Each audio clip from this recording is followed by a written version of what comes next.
എന്തെല്ലാം പ്രവർത്തനങ്ങൾ ചെയ്യാമെന്നും എങ്ങനെയെല്ലാം ചെയ്യാമെന്നും അതിലൂടെ മനസ്സിലാക്കി ആളുകളുടെ ആവശ്യവും കൂടെ മനസ്സിലാക്കിക്കൊണ്ട് ചെയ്തു അതിനകത്തൊരു പരിഹാരം കണ്ടെത്തി കൊടുക്കുകയാണ് ചെയ്യുന്നത്. ദിവസമാണ് കേവലം നമ്മുടെ ഈ സോഷ്യൽ സയൻസ് പാഠപുസ്തകത്തിൽ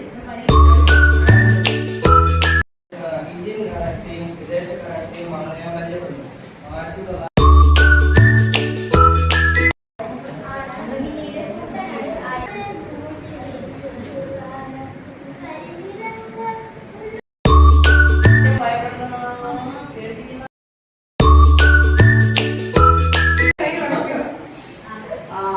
Right.